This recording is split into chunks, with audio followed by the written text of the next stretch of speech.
அடுத்தபடியாக music producers கச்சி மற்றும் ஆண்டோ அவர்களை அன்போடு மேடைக்கு அழைக்கிறோம்.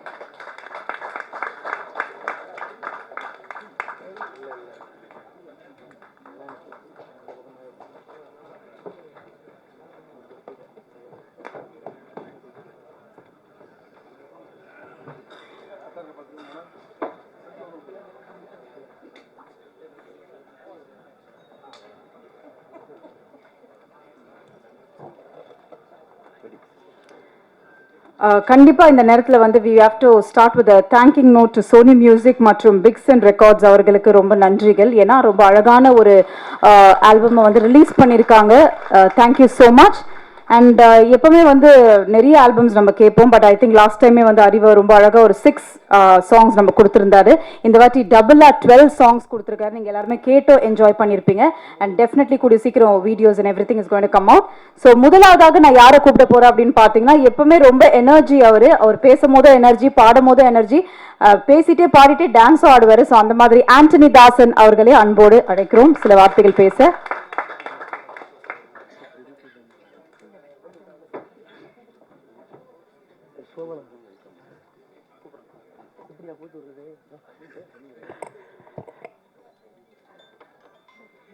இனிய பிறந்த நாள் வாழ்த்துக்கள், இனிய பிறந்த நாள் வாழ்த்துக்கள், இனிய பிறந்த நாள் வாழ்த்துக்கள் தம்பி அறிவுக்கு, இனிய பிறந்த நாள் நல் வாழ்த்துக்கள்.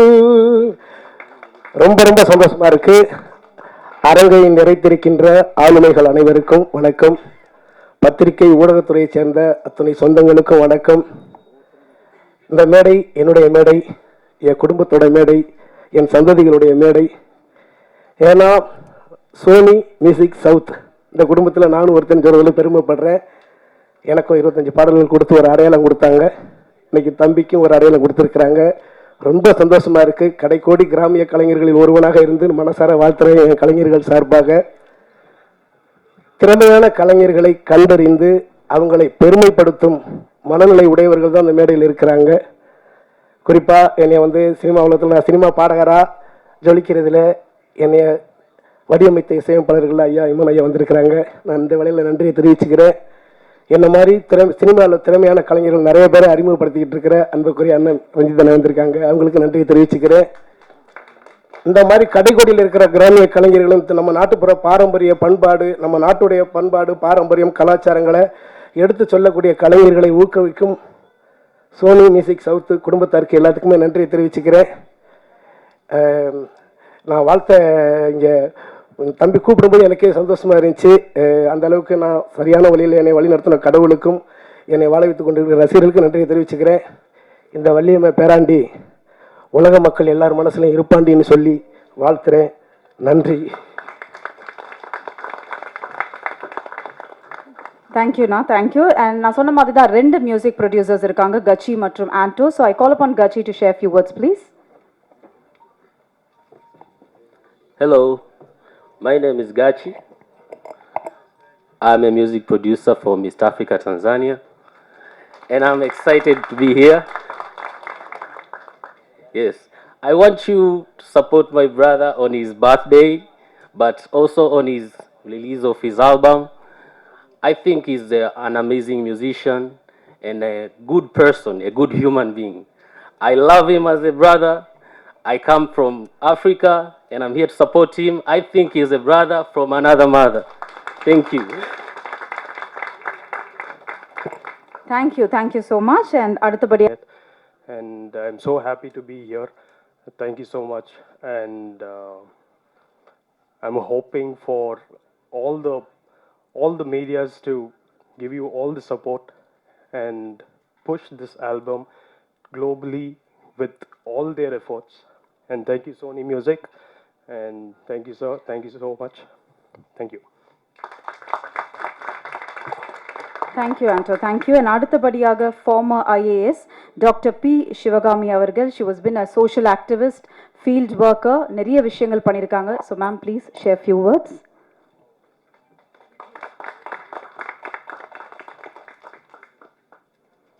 அன்பு சகோதரர் அறிவு, சிறந்த புகழ்பெற்ற இயக்குனர் பரஞ்சித், இமான் மற்றும் மேடையில் அமர்ந்திருக்கும் நண்பர்கள், இங்கே கூடியிருக்கும் கலைஞர்கள், உறவினர்கள், குறிப்பாக அறிவின் தந்தை கலைநேசன், தாயார் தேன்மொழி, பாட்டி வள்ளியம்மாள் ஆகிய அனைவருக்கும் முதற்கண் எனது வணக்கத்தை தெரிவித்துக் கொள்கின்றேன்.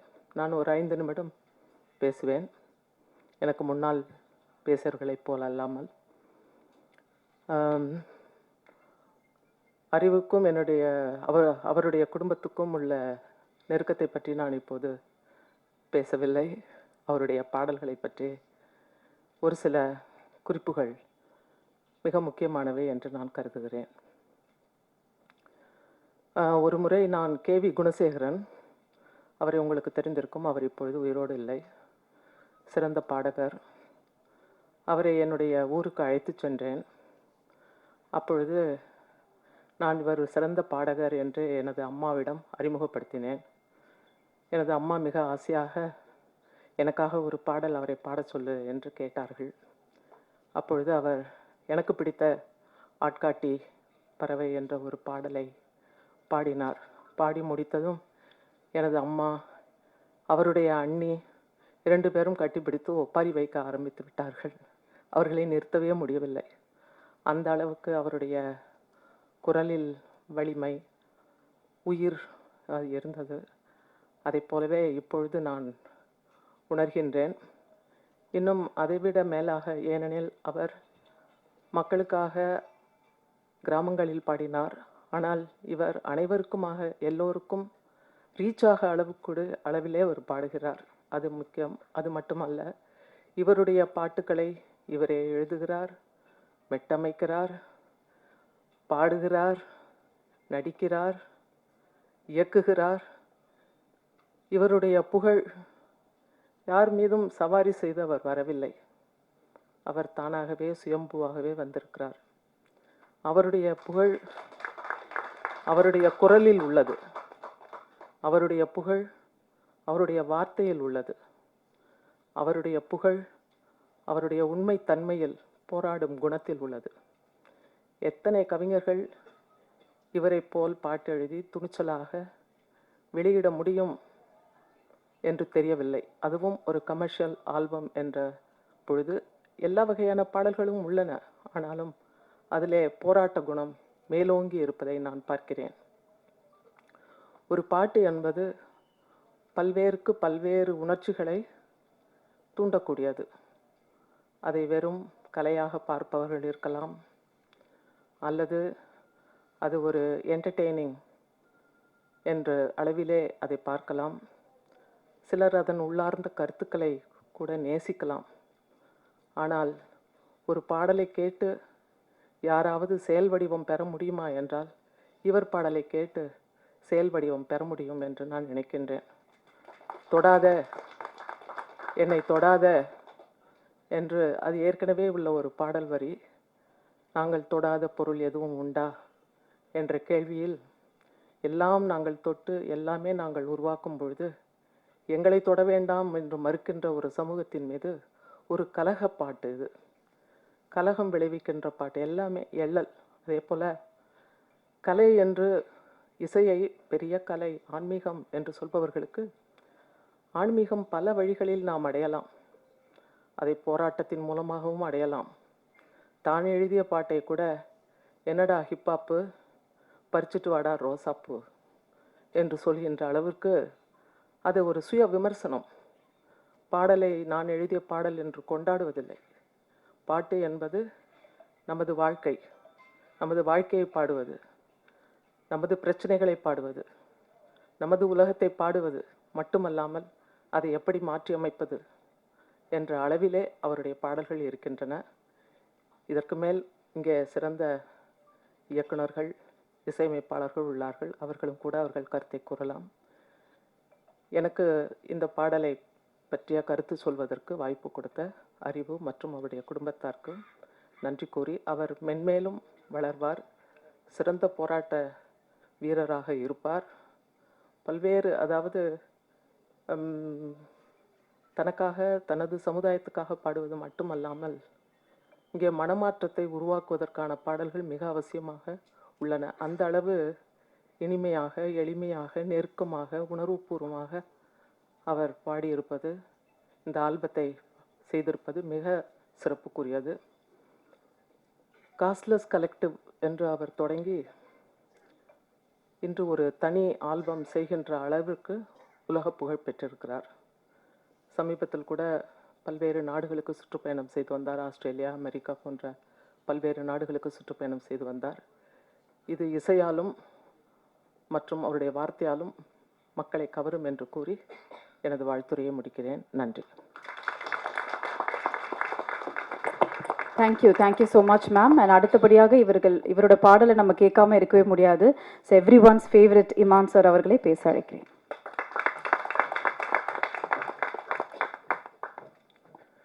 ஹார்ட்டி பர்த்டே விஷஸ் அறிவு, வாழ்த்துக்கள். தெருக்குறள் அறிவுன்றத மாத்திர டைம் வந்துருச்சுன்னு நினைக்கிறேன். Side road, main road, highway குரல் அறிவுன்னு மாற்றிடலாம்னு நினைக்கிறேன். பிக்சன் மண்டேலா அந்த பாட்டு செம்மையாக இருந்துச்சு. அண்ட் பில்லியன் சாங்கும் செம்மையாக இருந்துச்சு. ராசாத்தி பாட்டு செம்மையாக இருந்தது. அண்ட் தத்தக்கா சாங்கும் நல்லா இருந்தது. அண்ட் இவ்வளோ கம்ப்ளீட்டாக இவ்வளோ பெரிய கூட்டத்தோட ஒரு ஆல்பம் ஃபுல்லாக கேட்குறது இதுதான் ஃபர்ஸ்ட் டைம் நான். ஸோ அதுக்கு நன்றி, அப்படி ஒரு ஆப்பர்ச்சுனிட்டி ஏற்படுத்தி கொடுத்ததுக்கு. அண்ட் ரஞ்சித் சாருக்கும் நன்றி, இப்படி ஒரு மேடைக்கு நீங்கள் வந்தது கூடுதல் சந்தோஷம். அண்ட் சோனி மியூசிக் என்னுடைய நன்றியை தெரிவிச்சுக்கிறேன். எனக்கு தொடர்ச்சியாக இந்த மாதிரி இண்டீஸ்க்கு, இந்த மாதிரி இண்டிபெண்டன்ட் மியூசிக்கு வந்து அவங்க கொடுக்குற சப்போர்ட், ஆஃப் லைட்டில் அவங்க கொடுக்குற சப்போர்ட்டுக்கு என்னுடைய மனமார்ந்த வாழ்த்துக்கள் டோட்டல் டீமுக்கும்.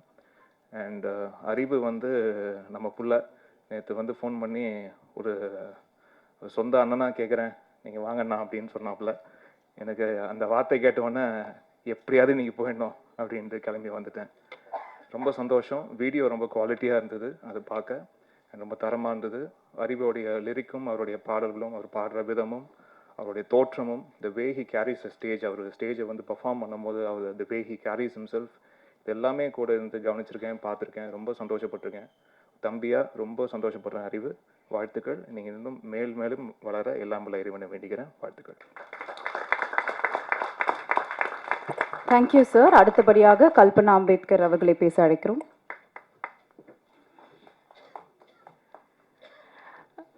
எல்லாருக்கும் வணக்கம்.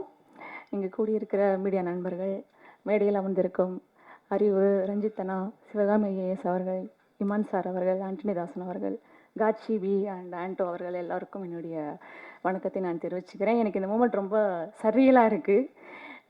ஒரு அசிஸ்டன்ட் டைரக்டராக வேலை செஞ்சுட்டு இருந்தேன். ஜஸ்ட் இப்போ தான் முடித்தேன். அறிவு வந்து என் மேலே எப்படி நம்பிக்கை வச்சாருன்னு எனக்கு தெரியல. என்னை கூப்பிட்டு நீங்கள் இந்த மியூசிக் வீடியோ பண்ணுறீங்களா அப்படின்னு கேட்டார். This is my first music video. And thank you Arivu, என்னை நம்பினதுக்கு. என்னோட டீம் மேலே கூப்பிடலாமா? Like cameraman Vicky bro and editor Santhan, choreographer black,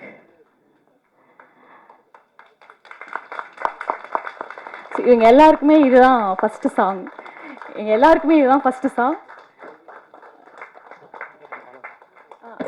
art director பாலாண்ணா, யாராவது மிஸ் என்னோட விக்னேஷ், மகேஷ்,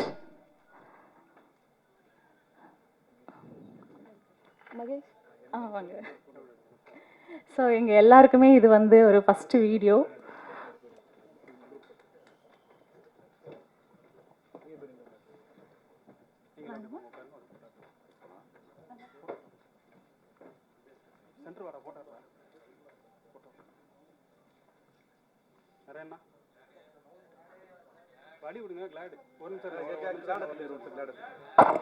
ஒரு குரூப் பிக்சர் அப்படியே எடுத்துருங்க.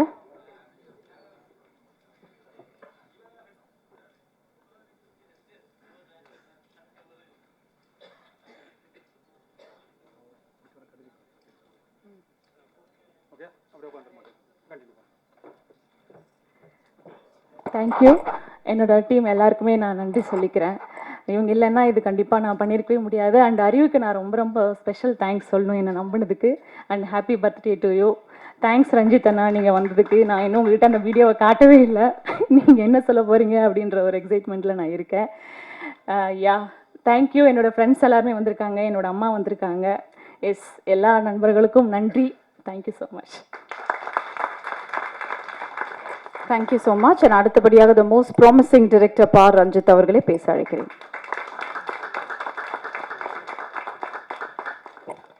ஜெய் பீம். ரொம்ப சந்தோஷம். மேடையில் இருக்கிற இமானன் அண்ணன் அவங்களுக்கும் என்னுடைய மகிழ்ச்சியின் வாழ்த்துக்கள். ஏன்னா நிறைய யங் டேலண்ட்ஸை வந்து அவர் வந்து தொடர்ந்து வந்து ஊக்கப்படுத்தி அவங்கள வந்து வாய்ப்பு கொடுத்து ரொம்ப நல்ல விஷயங்கள் பண்ணிருக்காரு இந்த இண்டஸ்ட்ரியில். ரொம்ப நல்ல விஷயம் நீங்கள் தொடர்ந்து செஞ்சுட்டே இருங்க. அண்ட் அந்தோனிதாஸ் அண்ணன் ரொம்ப சந்தோஷம் நீங்கள் இங்கே இருக்கிறது. அண்ட் சிவகாமி ஐஏஎஸ் மேடம் பயங்கர இன்ஸ்பைரிங்கான ஒரு பர்சன்.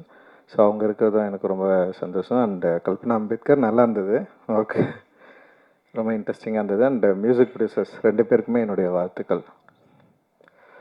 அறிவுக்கு வந்து பிறந்தநாள் நல்வாழ்த்துக்கள் தான். சார், அறிவு வந்து காஸ்ட்லெஸ் கலெக்டிவ் பண்ணுறப்ப தான் ஃபஸ்ட் டைம் நான் மீட் பண்ண அறிவை. உதயா மூலமாக தான் நான் பார்த்தேன். அறிவு வந்து ஃபஸ்ட்டு பாடினதே வந்து அம்பேத்கருடைய அந்த வாழ்க்கை வரலாறை அவர் வந்து பாடினார். எனக்கு ஃபர்ஸ்ட் டைமாக என்ன சொல்கிறது, நம்ம வந்து ஒரு கலை இலக்கியத்தை அரசியல் படுத்தணும், அது மக்கள்கிட்ட கொண்டு போய் சேர்க்கணும் அப்படின்றது தான் ஒரு முக்கியமான ஒரு எய்மாக இருந்தது. அப்படி தான் சினிமாவுக்குள்ளே வந்தோம். ஸோ கலை இலக்கியங்களை அரசியல் வடிவமாக்கணும், அது மக்கள்கிட்ட கொண்டு போய் சேர்க்கணும். ஸோ கலை மக்களுக்கானது, நம்ம பயன்படுத்துகிற கலை அது அரசியல் தன்மையோடு இருக்கணும் அப்படின்றது தான் யோசனை. ஸோ அந்த யோசனைக்குள்ளே இருக்கிறவங்க கூட ஒன்று சேர்ந்து வேலை செய்கிறதுக்கு தான் தொடர்ந்து நம்ம வந்து பார்த்துட்டு இருந்தோம். அந்த அடிப்படையில் அறிவு வந்தது வந்து ஒரு மிகப்பெரிய ஒரு வெளிச்சமாக நான் வந்து பார்க்குறேன். இந்த இண்டிபெண்ட் மியூசிக் அண்ட் வந்து இந்த மியூசிக் வடிவத்தில், அதுவும் மொழி ரீதியாகவும் சரி, அறிவு வந்து ஏற்படுத்தின தாக்கம் வந்து மிகப்பெரியது அப்படின்னு நான் நினைக்கிறேன். அண்ட் வந்து அன்றைக்கி ஃபர்ஸ்ட் டே அறிவு முன்னாடி வந்து பாடி காட்டின அறிவு, அதிலிருந்து இருக்கிற அறிவுகிட்ட இருக்கிற ஒரு மாற்றத்தை நான் தொடர்ந்து அவங்க கூடவே இருந்து நான் பார்த்துட்ருக்குறேன். அண்ட் வந்து காலாவில் வந்து ஃபர்ஸ்ட் ஃபிலிம் வந்து அவனுக்கு எழுதுனா ஒரு பெரிய சாங் ஒன்று எழுதுனா, அதுவும் வந்து ஒரு போராட்ட பாடல் தான் அது. அது ரொம்ப முக்கியமான பாடலாக இருந்தது காலா திரைப்படங்களில். அண்ட் வந்து அவன் வந்து எழுதின காஸ்ட்லெஸ் கலெக்டிவில் அறிவு எழுதின பாடல்கள்லாம் வந்து ரொம்ப ரொம்ப இன்ட்ரெஸ்டிங்கான பாடல்களை வந்து எழுதியிருந்தான். அண்ட் எனக்கே பாடலெல்லாம் கேட்டு முடிச்சதுக்கப்புறம் தான் தெரியும் அறிவு சில பாடல்களை அதில் வந்து எழுதியிருக்கான், கான்ட்ரிபியூட் பண்ணியிருக்கான்னு சொல்லிட்டு. ஸோ அப்போ தான் அறிவுடைய அந்த லிரிக் அண்ட் அரசியல் தன்மையை வந்து கொஞ்சம் கொஞ்சமாக புரிஞ்சிக்க முடிஞ்சுது. அண்ட் அறிவுக்கு ஒரு அரசியல் தன்மை இருந்தது. இங்கே என்னை பார்க்குறதுக்கு முன்னாடியே அறிவும் பாபாசாஹேப் அம்பேத்கருடைய கருத்துக்களால் ஈர்க்கப்பட்ட ஒரு மாணவனாக இருந்தது வந்து எனக்கும் அறிவுக்கும் ஒரு பெரிய நெருக்கத்தை வந்து உண்டாக்குச்சு. ஸோ அதன் அடிப்படையில் தான் அறிவு கூட ரொம்ப நெருங்க முடிஞ்சது. ஆனால் அதே நேரத்தில் அரசியல் தன்மையை, அரசியல் கருத்துக்களை எப்படி வந்து எளிய வடிவமாக மாக்கி மெயின் ஸ்ட்ரீம் பிளாட்ஃபார்மில் வந்து ஆடியன்ஸை வந்து கனெக்ட் பண்ணுறது, இது ஒரு பெரிய சவால் ஆக்சுவலி. இப்போ நான் திரைப்படம் எடுக்க வரப்போ கூட வந்து நம்ம கதை, அப்புறம் நம்ம யோசிக்கிற அரசியல் தன்மை வந்து இங்கே இருக்கிற மெயின் ஸ்ட்ரீம் ஆடியன்ஸ் வந்து கனெக்ட் பண்ணுமா, இவங்க அக்செப்ட் பண்ணுவாங்களா இல்லையா. ஏன்னா மெயின் ஸ்ட்ரீம் அப்படின்றதே வந்து சந்தைப்படுத்துதலில் தான் ஒரு மெயின் ஃபோக்கஸாக இருக்குது. அண்ட் வந்து அதை வந்து வணிகம் மயமாக்குதல், இல்லை வந்து அது வணிகத்துக்கு உட்பட்டிருக்கா, இங்கே சந்தைப்படுத்துகிறவர்கள் யார், சந்தையில் யார் பொருள் வாங்குறது. ஸோ இது மாதிரி நிறைய விஷயங்கள் இருக்குது. ஸோ இப்படி இருக்கிறப்போ சந்தையாளர்கள் இந்த மாதிரியான அரசியல் தன்மையுள்ள, அதுவும் வந்து தலித்துகளுடைய லைஃப்பை அடிப்படையாக கொண்ட அரசியல் தன்மையுள்ள விஷயங்களுக்கு வந்து எந்த அளவுக்கு சப்போர்ட் பண்ணுவாங்க அப்படின்றது ஒரு பெரிய கேள்விக்குறியாக இருந்த காலகட்டத்தில் தான் எங்களுடைய வாழ்க்கை, அதாவது திரைப்பயணத்துலையும் சரி இசை வடிவங்களையும் வந்து ஸ்டார்ட் ஆகுது. ஸோ அப்படி வந்து அறிவு வந்தப்போ அறிவுடைய ஸ்டைல் இருக்குல்ல, வே ஆஃப் எக்ஸ்பிரஷன் அண்ட் அந்த தன்னை வெளிப்படுத்துதல் வந்து மெயின் ஸ்ட்ரீம் ஆடியன்ஸ்க்கு வந்து ஈஸியாக கனெக்ட் ஆகிற ஒரு லாங்குவேஜாக இருந்தது. அண்ட் உலக அளவில் இன்னைக்கு வந்து இந்திய artist and independent artist and wrap இது வந்து பயங்கர பாப்புலர் மியூசிக்காக இருக்கிறதுனால, ஒரு பாப்புலர் மியூசிக்கோட வடிவத்தில் அறிவு பாடுறதுனால அது ஒரு பாப்புலர் மீடியம், ஒரு பாப்புலர் ஆடியன்ஸ்க்கு வந்து ஈஸியாக அது கனெக்ட் ஆச்சு.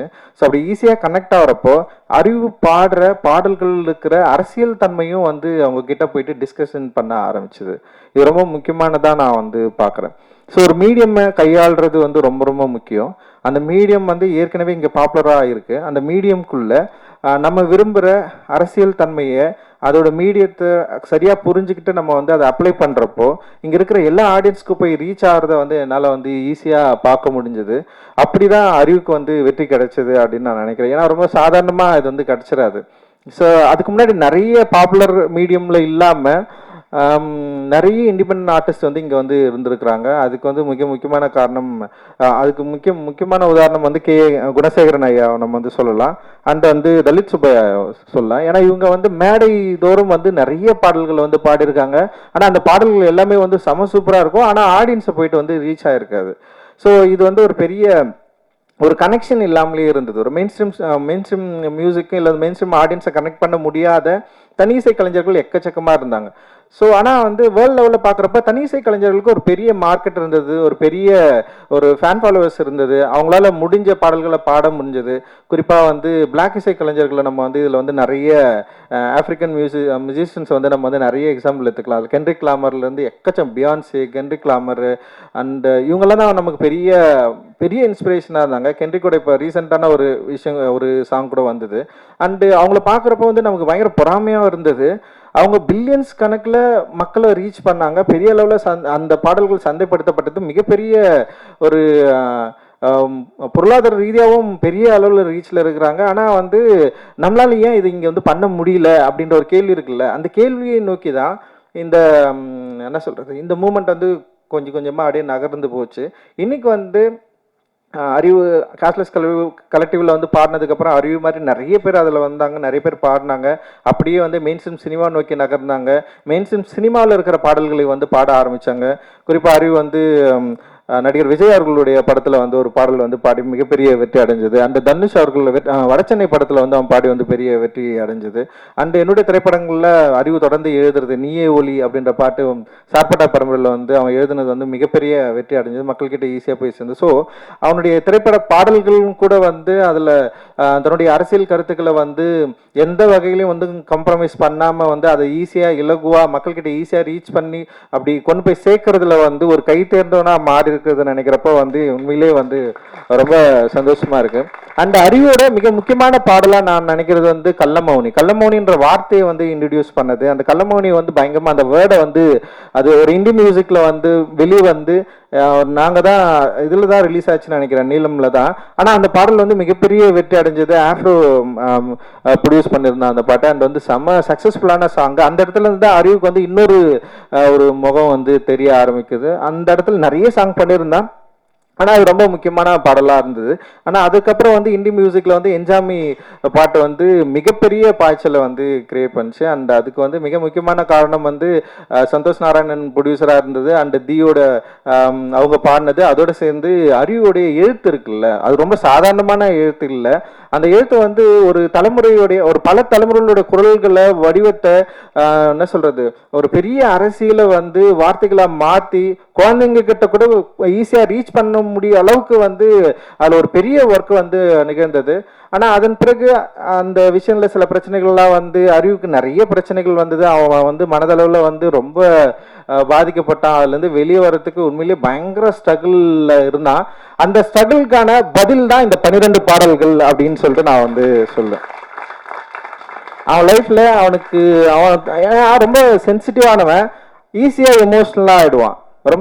ரொம்ப இப்போ எப்படி பாடல்கள் வந்து அவனுக்கு வந்து ஒரு தீப்பொறி மாதிரி பயங்கரமாக பவர்ஃபுல்லாக பாடுவான், ரொம்ப எமோஷ்னலாக லவ் அப்படிலாம் இருக்கிறான்ல. ஆனால் வந்து நேரடியாக பார்த்தா சின்ன குழந்தை தான் அவன் வந்து அப்படியே நம்ம தாளாட்டி அப்படியே ஓகேடா விட்றா ஒன்றும் இல்லைடா அவனுக்கு வந்து அப்படியே அழகாக இலகுவாக புரிய வச்சு இதெல்லாம் ஒன்றும் இல்லைடா, இதை நம்ம ஃபேஸ் பண்ணி தான் ஆகணும்டா அப்படின்னு சொல்லி. ஏன்னா சமூகத்தில் நிறைய இஷ்யூக்கள் நடக்குது, நிறைய பிரச்சனைகள் நடக்குது. நம்ம வந்து ரியாக்ட் பண்ணிக்கிட்டே இருக்கிறோம். ரியாக்ட் பண்ண வந்து என்னன்னா நம்ம டைல்யூட் ஆகிட்டே இருக்கிறோம். ஏன்னா நம்ம கோவப்படுறது மூலமாகவோ இல்லை வந்து உணர்ச்சி வசப்படுறது மூலமாகவோ இல்லை வந்து நம்ம விரும்புகிற மாதிரியான ஒரு சமூகம் இங்கே வந்து அமைந்துருமோ அப்படின்னு எதிர்பார்க்கலாம். ஆனால் அப்படி இருக்கிறதுக்கான வாய்ப்பு இங்கே இல்லவே இல்லைல்ல. மனிதர்கள் வந்து பல வித்தியாசமான எண்ணங்களும் உணர்வுகளும் கொண்டவர்கள். அவர்கள் வந்து நம்ம வந்து ஒரு கேட்டகரியில் வந்து கேட்டகரைஸ் பண்ண முடியாது. ஆனால் அறிவு ரொம்ப சிம்பிளாக அவங்ககிட்ட இருந்து எல்லாரையும் பார்ப்பான். அவனை மாதிரி எல்லாரும் இருக்கணும்னு நினைப்பான். அப்படி எல்லாரும் இருக்கிறதுக்கு வாய்ப்பே இல்லைல்ல. ஸோ அப்படி இருக்கிறப்போ வந்து அறிவுக்கு நிறைய அவனுடைய பர்சனல் லைஃப்பில் அந்த அவனுடைய மனதில் நிறைய பிரச்சனைகள் உருவாச்சு. அந்த நிறைய பிரச்சனைகள் வரப்போ அவன் வந்து இந்த மியூசிக் வந்து இதை கண்டினியூ பண்ணலாமா வேணாமான்ற அளவுக்கெல்லாம் வந்து அறிவு வந்து ஒரு டைமில் வந்து யோசிக்க ஆரம்பித்தான். ஆனால் வந்து அறிவு வந்து தொடர்ந்து என்கிட்ட அடிக்கடி வந்து அவன் பேசுவான். அவனுடைய வேலை என்னன்றது மட்டும் நான் கொஞ்சம் நான் அவன்கிட்ட வந்து ஷேர் பண்ணியிருக்கிறேன். இது ஏன் முக்கியமான வேலை, நம்ம ஏன் இதை பண்ணணும், நம்ம பண்ணலைன்னா வேற யார் பண்ணுவாங்க, இது இன்னொருத்தர் வந்து பண்ணுறதுக்கு வந்து எவ்வளோ காலம் ஆகும். ஸோ இது அப்படி நம்மளால விட்டு போயிட முடியாது. இது ஒரு ஃபைட் தான். இந்த ஃபைட் வந்து சாதாரண ஃபைட் கிடையாது. இது வந்து பல நூற்றாண்டு காலமாக நடந்துட்டு இருக்கு அப்படின்னு நான் சொல்லுவேன். நான் பாபா அம்பேத்கர் வந்து இதை ரொம்ப சூப்பராக சொல்லியிருப்பாரு. இந்தியாவுடைய வரலாறு என்பதே வந்து பௌத்தத்துக்கும் பார்ப்பனியத்துக்குமான போர் அப்படின்னு சொல்லுவார். ஸோ இது வந்து கிட்டத்தட்ட ஒரு போர். இந்த போரில் வந்து நம்ம எல்லாம் வந்து ஒரு சின்ன ஒரு சோல்ஜர்ஸ் மாதிரி வந்து நம்ம நிற்கிறோம். நம்ம இல்லைனாலும் வேற ஒருத்தர் வருவாங்க. ஆனால் நமக்கு ஒரு ஸ்பேஸ் இப்போ கிடைச்சிருக்கு. அந்த ஸ்பேஸை நம்ம கரெக்டாக யூட்டிலைஸ் பண்ணிக்கிட்டு நம்ம விரும்புகிற நம்ம நினைக்கிற ஜனநாயகத்தன்மை வாய்ந்த ஒரு சமூகத்தை உருவாக்குவதற்கு நம்மளால முடிந்த அளவுக்கு நம்முடைய ஆர்ட்டை வந்து நம்ம வந்து பயன்படுத்தணும் அப்படின்றது தான் மேக்சிமம் வந்து எனக்கும் அறிவுக்குமான டிஸ்கஷன் இருக்கும். அந்த அதை வந்து அறிவு வந்து தன்னுடைய இந்த 12 பாடல்களை உருவாக்கி நிறைய பாட்டு வச்சிருக்கான். அதில் 12 மட்டும் தான் இப்போ வந்து ரிலீஸ் பண்ணுறான். எனக்கு ரொம்ப ஆச்சரியமா இருந்தது, எப்படி இவனால் 12 பாடல்கள் இவனால் வந்து உருவாக்க முடிஞ்சுது அப்படின்னு சொல்லிட்டு. இன்னொன்று, இது அவனுடைய போராட்டம் தான் அப்படின்னு நான் நினைக்கிறேன். ஏன்னா அவனால் வந்து மியூசிக் பண்ண முடியும்னு சொல்லிட்டு இதில் வந்து ப்ரூவ் பண்ணியிருக்கிறான். அவன் எழுதியிருக்கிறான், அவனே மெட்டமைச்சிருக்கிறான். அண்ட் வந்து இதை வந்து மக்கள்கிட்ட கொண்டு போய் சேர்க்கறதுக்கு தனியாலாம் நின்று இருக்கிறான். இது எல்லாமே அவனே வந்து தேர்ந்தெடுத்தது. சோனி மியூசிக் கிட்ட போனதும் அவனுடைய கால் தான். அவனுக்கு நிறைய பேர் வந்து அவங்க கேட்டாங்க, ஆனாலுமே வந்து சோனி மியூசிக் கூட நம்ம போனோம் அப்படின்ற எடுத்ததும் அவனுடைய கால் தான். ஸோ இது ரொம்ப ரொம்ப ஆரோக்கியமான அண்ட் வந்து அவனுடைய வளர்ச்சியில் ரொம்ப முக்கியமான காலகட்டமாக நான் பார்க்குறேன். நான் இந்த 12 பாடல்களில் பல பாடல்கள் பலவிதமாக மக்களுக்கு கொண்டு போய் சேரும், பிடிக்கும் அப்படின்னு நான் நம்புகிறேன். எனக்குமே வந்து பிடிச்சது வந்து அந்த ராசாத்தி பாடல் வந்து எனக்கு ரொம்ப பிடிச்ச பாடல். நான் அவன்கிட்ட சொன்னேன், கேட்டவொடனே எனக்கு ரொம்ப பிடிச்சிருக்குடா. அதை நீ என்ன சொல்றது, மியூசிக்காகவும் சரி, அந்த ஃபீமேல் சிங்கரை யூஸ் பண்ணதா இருக்கட்டும், அந்த லிரிக் வந்து பயங்கரமா இருந்தது. ஒரு பயங்கரம் அடி ரொம்ப எனக்கு ஈஸியாக வந்து அது கனெக்ட் ஆச்சு. அப்புறம் வந்து சார்பாக பாடல் வந்து பயங்கரமா இருந்தது. ஸோ நிறைய பாடல்கள் இதில் வந்து ரொம்ப இன்ட்ரெஸ்டிங்கான பாடல் வந்து அவன் கொடுத்துருக்கான். அண்டு வந்து நிச்சயமாக இது வந்து மக்களுக்கு மிக நெருக்கமான ஒரு பாடலாக இருக்கும் அப்படின்னு நான் நினைக்கிறேன். சோனி டெஃபினட்டாக இது வந்து மக்கள்கிட்ட கொண்டு போய் ரீச் பண்ணுவாங்க. அவங்ககிட்ட ஒரு பெரிய ஃபேன் பேஸ் இருக்குது. அண்ட் பெரிய மக்கள் வந்து சோனி நிறுவனத்தோடு அந்த சோனி மியூசிக்கோட வந்து நெருங்கிய ஒரு உறவோடு இருக்கிறாங்க. அதனால் நிச்சயமாக இந்த 12 பாடல்கள் பலவிதமாக மக்கள்கிட்ட போய் சேரும் அப்படின்னு நான் நினைக்கிறேன். அண்ட் அறிவோட போராட்டத்துக்கு இது ஒரு முதல் படியாக தான் நான் நினைக்கிறேன். நான் இது ஆக்சுவலி வந்து ஃபர்ஸ்ட் ஸ்டெப் தான். இதில் அறிவுக்கு நிறைய கத்துப்பா அப்படின்னு நினைக்கிறேன். அறிவு வந்து ரொம்ப எக்ஸ்பிரசிவா இதுல வந்து ஒர்க் பண்ணிருக்கான். இதுல இருந்து நிறைய கத்துக்கிற இடமும் இருக்கு. அதுல கிடைக்கிற விமர்சனங்களை வந்து சரியா நீ வந்து எடுத்துக்கோ. ஏன்னா வந்து விமர்சனங்கள் மட்டும்தான் ஒரு கலைஞனை வந்து சரியா பண்படுத்தும். விமர்சனங்கள் ரொம்ப ரொம்ப ஆக்கப்பூர்வமான விமர்சனங்கள் நான் சொல்றேன். எதிர்மறையான விமர்சனங்களை பத்தி நமக்கு எப்பவுமே கவலை இல்லை. அது ஜஸ்ட் அப்படி இக்னோர் பண்ணிட்டு நம்ம தூக்கி போட்டு போயிட்டே இருக்கணும். அண்ட் ஆக்கப்பூர்வமான விமர்சனங்களை நம்ம ஏற்றுக்கிட்டு நம்முடைய கலையை பண்படுத்துவதற்கு, மக்களிடம் சென்று நம்முடைய கலை சரியான அளவுல சேருவதற்கு நம்ம வந்து கரெக்டா நம்மளை வந்து தயார்படுத்திக்கிறதுக்கான ஒரு மேடையா, இது உன்னுடைய முதல் மேடையா இது இருக்கிறதுல எனக்கு வந்து மிகப்பெரிய மகிழ்ச்சி அண்ட் சந்தோஷம். இந்த நேரத்தில் அறிவு கூடவே இருக்கிற சில தோழர்கள் இருக்கிறாங்க. பாலச்சந்திரன் இருக்கிறாங்க, கார்த்தி இருக்கிறான். அண்ட் வந்து அறிவை வந்து இப்ப கல்பனா நிறைய பேர் இருக்கிறாங்க. அண்ட் வந்து அறிவை வந்து இந்த ஒரு அவன் பண்ண ஸ்ட்ரகிள்ல அவங்கள வந்து இவனை வந்து கைவிடாதவர்கள் இவர்கள் எல்லாரும். அவங்களுக்கு நான் வந்து இந்த நேரத்தில் வந்து நான் நன்றி தெரிவிச்சுக்கிறேன். நீங்களாம் இல்லைன்னா டெஃபினட்டா வந்து அறிவு இல்லை.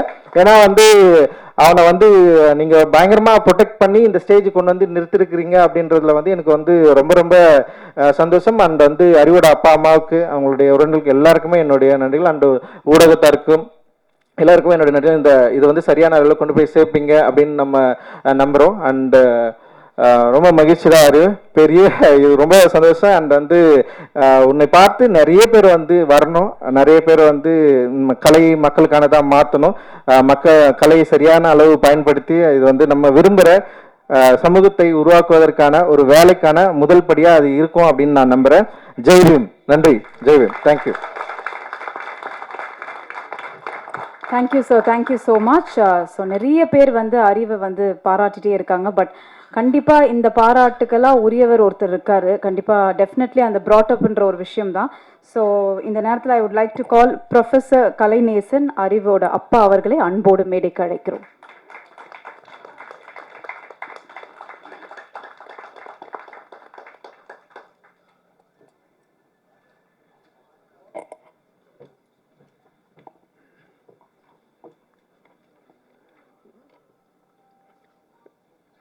அனைவருக்கும் என்னுடைய வணக்கத்தினை தெரிவித்துக் கொள்கிறேன்.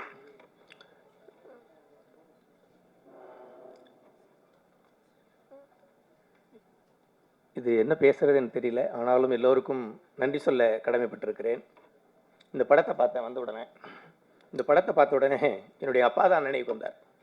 நாங்கள்லாம் படிக்கின்றதுக்காக எங்கள் அப்பா அவர் வேலை செஞ்ச நாயுடு வீட்டு மாட்டை காலையில் கொண்டு போயிட்டு இந்த மாட்டை கொண்டு போயிட்டு அதை கழுவி அதை சுத்தம் செய்து ஏர் ஓட்ட போவாங்க. ஏர் முடித்து பிறகு அதை கட்டிட்டு அதை அடுத்த வேலையை நாள் முழுக்க செய்வாங்க. நேரங்காலெல்லாம் கிடையாது.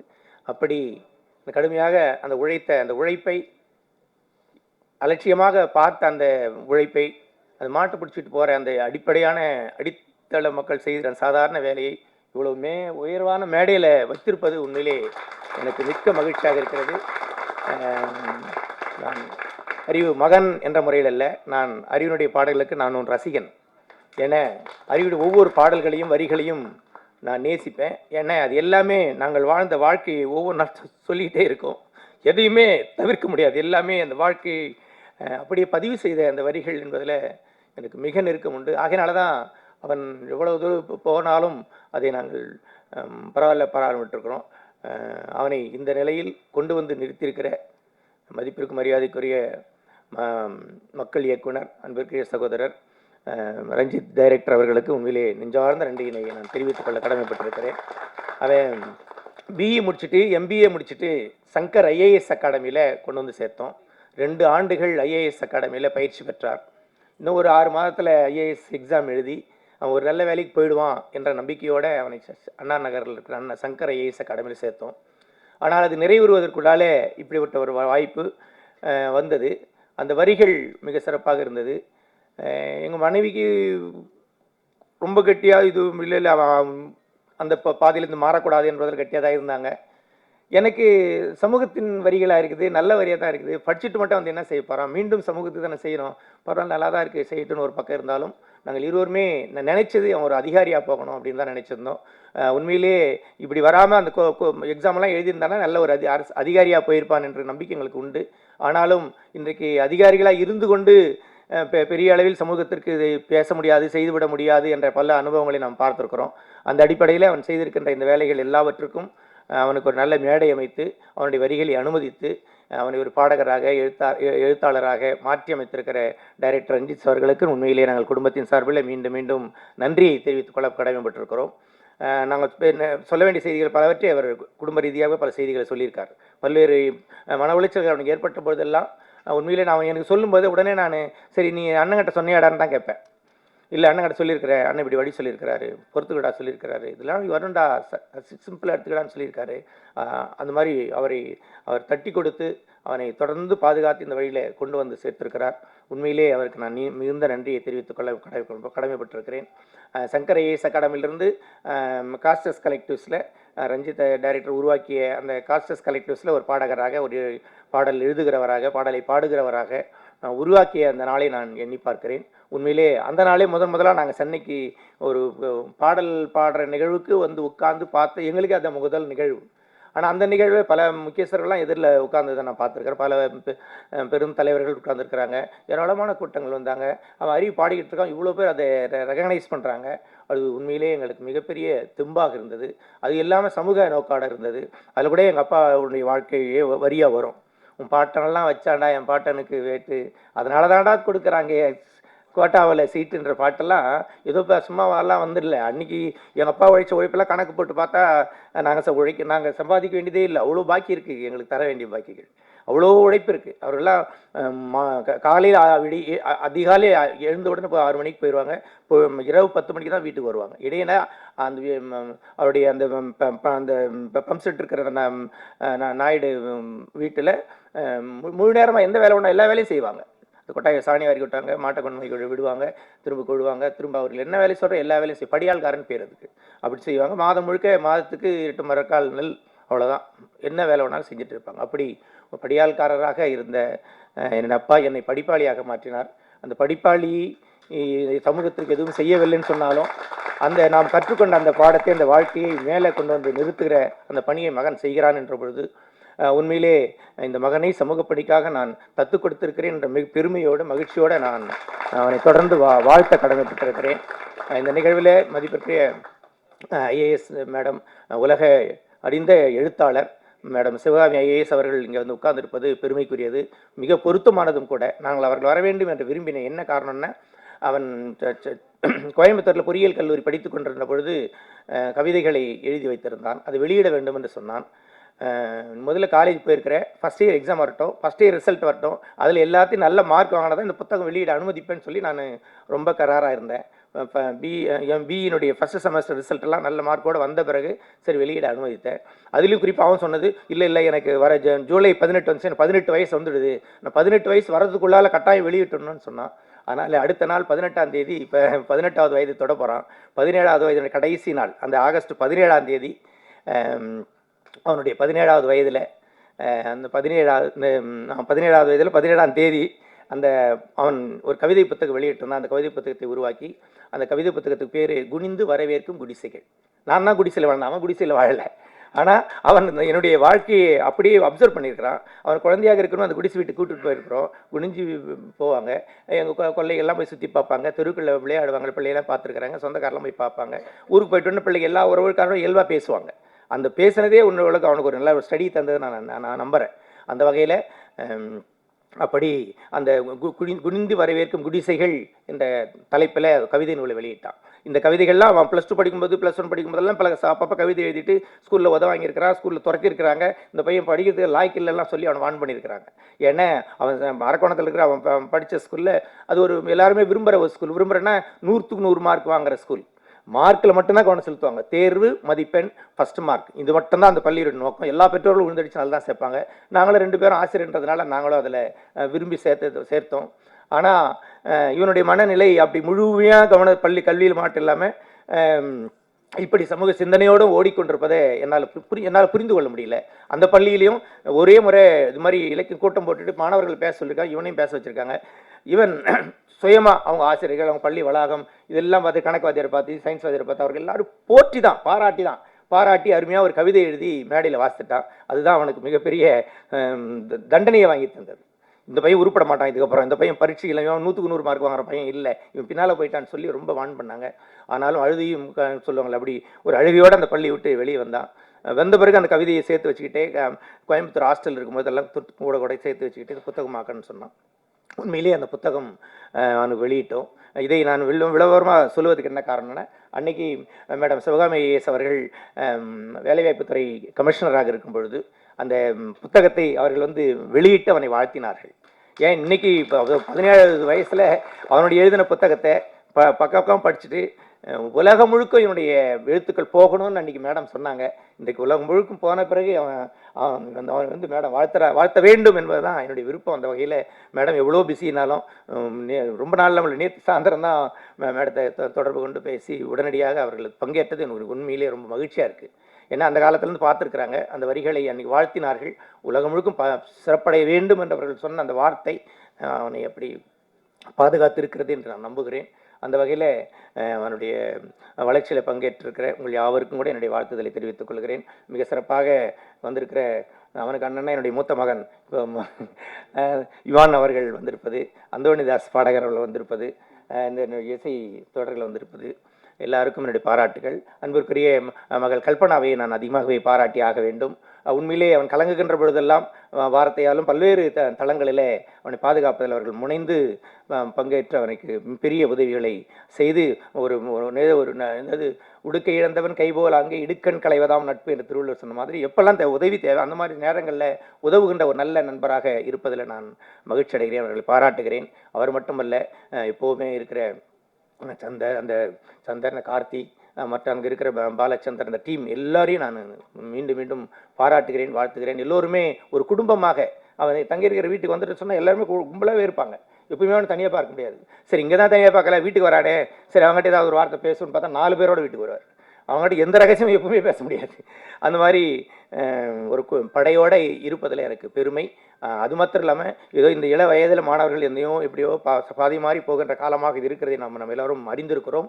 அந்த வகையில் அப்படி பாதி மாறி போகாமல் தன்னையும் தன்னுடைய அறிவு சிந்தனையையும் தன்னுடைய நண்பர்களையும் கூட பயன்படுத்தி சமூக பார்வையாக இருப்பதும் சமூகத்திற்குண்டான விடியலை தேடுகின்ற அது பாதையாக இருப்பதும் எனக்கு மகிழ்ச்சி அளிக்கிறது, பெருமை அளிக்கிறது.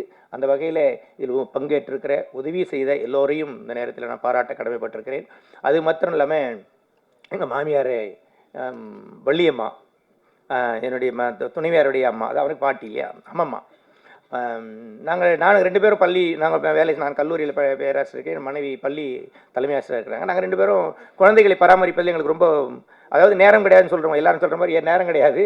ஆனாலும் அந்த பொறுப்பெல்லாம் எங்கள் மாமியார் தான் எடுத்துக்கிட்டாங்க.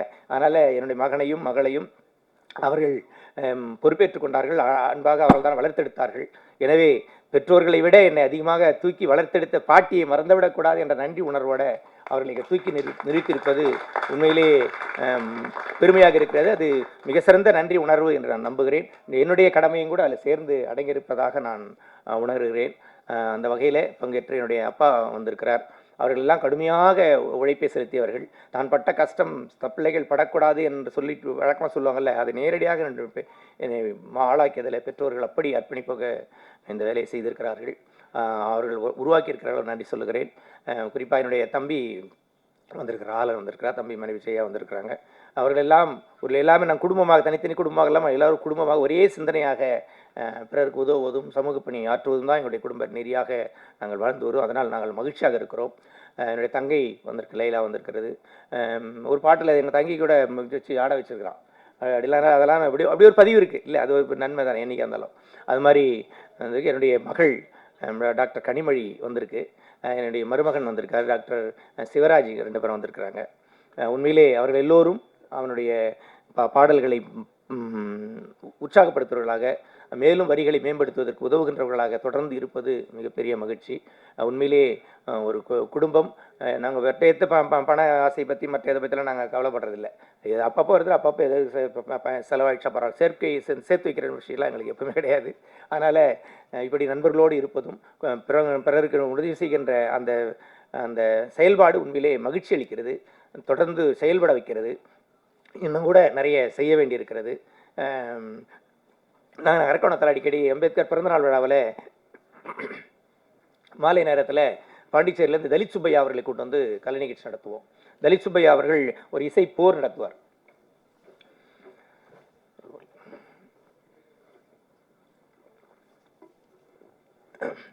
அவருடைய பாடல்களுக்கு அவர் இசை போர் என்று சொல்லுவார் தலித் சுப்பையா. அந்த தலித் சுப்பையா, நான் வந்து அந்த பகுதியில் இருக்கிற ஒரு எம்ப்ளாயின்றதுனால நாங்கள்லாம் சேர்ந்து அந்த நிகழ்ச்சி நடத்துவோம். நான் ஒரு ஆர்கனைஸ்ன்றதுனால பையன் வீட்டில் இருக்கிற சும்மா கையில் அவனுக்கு கூட்டுவான், வாடா போலான்னு கூட்டுவான், அவ்வளோதான். நான் நிகழ்ச்சியில் ரொம்ப பிஸியாக இருப்பேன், நடத்திக்கிட்டு இருப்போம். அவன் எதிரில் உட்காந்துருப்பான், அவ்வளோதான். அவனை உட்கார வச்சுட்டு நான் வேலையை செஞ்சுட்டு இருப்போம். அப்படி தலித் சுப்பையாவின் பாடலை தூரம் இருந்து வேடிக்கை பார்த்தான் என்பது எனக்கு தெரியும். ஆனால் அது இவ்வளோ உள்வாங்கியிருக்கிறான் என்பதெல்லாம் அவனுடைய படைப்புகள் வந்த பிறகுதான் நான் உணர்கிறேன். அப்படி பிள்ளைகளை இந்த மாதிரி வேலைகள்லாம் கூட்டு போகும்போது பிள்ளைகள் நாம் கற்றுக் கொடுக்காமல் இயல்பாக சமூகத்தை கற்றுக்கொள்கிறார்கள். மணிமேகலை வந்திருக்காங்கன்னு நினைக்கிறேன். அதான் மணிமேகலையும் தலித் சுப்பையாவுடைய பாடல்கள் எப்பவுமே அந்த மேடைகளில் அவர்கள் பாடும்பொழுது எதிரில் உட்காந்து கேட்டுக்கிட்டு இருப்பான். கடைசியாக இவன் புத்தக வெளியீட்டுக்கு முன்னால் தலித் சுப்பையா அவர்கள் ஒரு புத்தகத்தை கொண்டு வந்து இதை அந்த தம்பிக்கு கொடுக்கணும்னு சொன்னார். அவன் என் மகன் தெரியாது அவருக்கு. ஏன்னா அந்த போய் ஏதோ கூப்பிட்டு ஒரு பாட்டு பாட வச்சாங்க, பாடனா அந்த பையனுக்கு கொடுக்கணும்னு சொன்னார். அப்படிங்களையா, மகிழ்ச்சிங்கன்னு சொல்லி நாங்கள் ஆர்கனைசர்ன்ற முறையில் சரிங்க ஐயா வாங்க ஐயா கொடுங்கன்னு சொல்லி அவர் அது வாழ்த்து எழுதி கொடுத்தாரு. கொடுக்கும்போது தான் சொன்னேன், என் பையன் தான் ஏன் அப்படியாங்க ஐயா, ரொம்ப சந்தோஷப்பட்டார். அப்படி தலித் சுப்பையா அவர்கள் அவருடைய பாடலை நேரில் கேட்டிருக்கிறான், அந்த கருத்துக்களை உள்வாங்கியிருக்கிறான். அவருடைய எளிமை அவனுக்கு ரொம்ப பிடிக்கும், எங்களுக்கெல்லாம் அவருடைய எளிமை பிடிக்கும். நாங்கள் 2000 ரூபாய்க்கு வேணாம் இது பஸ் ஆட்டி இது போதும், அதான் போதும்ட்டு வேணான்ட்டு போயிட்டே இருப்பார். அது மாதிரி ஒரு எளிமையான கலைஞர், ஆனால் கருத்தாழ மிக்கவர். மிக எளிமையாக எல்லாவற்றையும் சாடுவார், குறைகளை சாடுவார், சரியான செய்திகளை முன்வைப்பார். அதே மாதிரி பாடிக்கிட்டே நடந்துக்கிட்டே அப்படி எல்லாரும் கவனிக்கிற மாதிரி அந்த நிகழ்வு இருக்கும் அவருடைய பாடல்கள். அந்த மாதிரி அதே நிகழ்வுகளை கடந்த ஆண்டு தலித் சுப்பையா அவர்கள் இப்பொழுது இல்லை, ஆனாலும் கடந்த ஆண்டு ஏப்ரல் 13 இந்த நிகழ்வு நடக்கும்போது எல்லாரும் சொன்னாங்க அறிவு வந்து பாடணும்னு சொன்னாங்க. அறிவு வந்து பாடி அதை செய்தி பண்ணி அதை தலித் சுப்பையா ஸ்டைல்லையே எல்லா பாடல்களையும் பாடி அவருடைய பாடல்களை பாடியது மட்டுமல்லாமல் அவருடைய நடை தலித் சுப்பையா இல்லை என்ற குறையே இல்லை, அறிவு தீர்த்துட்டான் என்று சொன்னாங்க. அது உண்மையிலேயே எங்களுக்கு ரொம்ப பெருமையாக இருந்தது. அந்த அளவுக்கு அது எங்களுக்கு பயனளித்தது என்று நான் நம்புகிறேன். அந்த வகையில் பல்வேறு இலக்கிய கூட்டங்கள், எது கூட்டங்கள் நடந்தாலும் எல்லாவற்றையும் அழைச்சிட்டு போவோம். மேடம் சிவகாமி ஐஏஎஸ் அவர்கள் அதிகாரத்தில் இருக்கும்போதும் கூட, இப்போ உங்களுக்கு அதிகாரம் உண்டு, அரசு பணியில் இருக்கும்போதும் கூட பல்வேறு சமூக பணிகளை செய்யும் போதெல்லாம் எல்லா கிராமங்களுக்கெல்லாம் போகும்போதெல்லாம் நான் போவேன், என் மனைவி வருவாங்க, பிள்ளைகள் எவ்வளோ வாய்ப்பாக வருவாங்க. நம்ம போயிட்டு பிறகு தேன்மொழி பேச நாங்கள் சொல்லுவோம், கூட தேன்மொழி மைக்கு வச்சு பேசுவாங்க, பிள்ளைகள் எல்லோரும் வருவாங்க. அதனால் அப்படி அவர்களோட இணைந்ததுனால சமூக பணியை தொடர்ந்து செய்வதற்கு, அதில் இன்னும் பிசகாமல் நிலைத்து நிற்பதற்கு சிவகாமி மேடம் அவருடைய சமூக பணியின் வழிகாட்டுதல் எங்கள் குடும்பத்திற்கு மிகப்பெரிய பிரயோஜனமாக வழிகாட்டுதலாக இருக்கிறது. அவரோடு இணைந்த நிகழ்வில் பங்கேற்று இருக்கிற மணிமேகலை வந்திருக்காங்க, பாக்கியலட்சுமி வந்திருக்காங்க, துளசி பாக்கியலட்சுமி வந்திருக்காங்க, நிர்மலா மேடம் வந்திருக்காங்க. அவங்க எல்லாரும் கூட இந்த நேரத்தில் நான் நன்றி சொல்ல கடமைப்பட்டிருக்கிறேன். என்னுடைய துணைவியார் அவர்கள் பேச சொன்னால் இன்னும் ரொம்ப நேரம் பேசுவாங்க, யாராவது அவ்வளோ நேரம் காத்திருக்க முடியாது நம்ம எல்லாம் இல்லை. அதனால் அவங்க சார்பாக நான் பேசியதை கருதுகிறேன். அவர்களுக்கு அவரோட பாட்டு ரொம்ப பிடிக்கும், ஆனாலும் இந்த பையன் ஆஃபீஸர் ஆகலையே என்ற குறை இருக்கும். பாட்டு ரொம்ப அவனை என்னது வாழ்த்துவாங்க, அதுக்கப்புறமும் இவன் இப்படி போயிடுறானேன்னு நினைப்பாங்க. ஆனாலும் சமூக அந்த வார்த்தைகள் நல்ல வார்த்தைகளாக இருப்பதனால தான் எங்களுக்கு திருப்தி இருக்கிறது. அது சமூகத்திற்கு பயன்படட்டும், சமூகம் மேம்பட இணைந்து எல்லோரும் ஏராளமான இளைஞர்கள் இந்த சிந்தனையிலேயே கூடி நிற்பது என்பதே பெரிய விஷயம். அந்த வகையிலே இந்த கூடி நிற்கிற அனைத்து சமூக சிந்தனை உள்ள இளைஞர்கள் யாவருக்கும் கூட இந்த நேரத்தில் என்னோட பாராட்டுதலை வாழ்த்துதலையும் தெரிவித்துக் கொள்கிறேன். அனைவருக்கும் நன்றி. Thank you sir, thank you. ஸோ சொன்ன மாதிரி தான் எல்லா ஸ்ட்ரகிளுக்கு பின்னாடி கண்டிப்பாக ஒரு வெற்றி இருக்கும், அது ஆத்மார்த்தமான ஒரு சந்தோஷத்தை கொடுக்கும். ஸோ அப்படிப்பட்ட ஒரு வெற்றி தான் இன்னைக்கு பர்த்டே, அதுவுமா ஐ திங்க் அவங்க கம்ப்ளீட் ஃபேமிலிக்கு அவர் கிஃப்ட் கொடுத்துருக்காரு அப்படின்னு தான் சொல்லணும். So happy birthday brother, please share few words.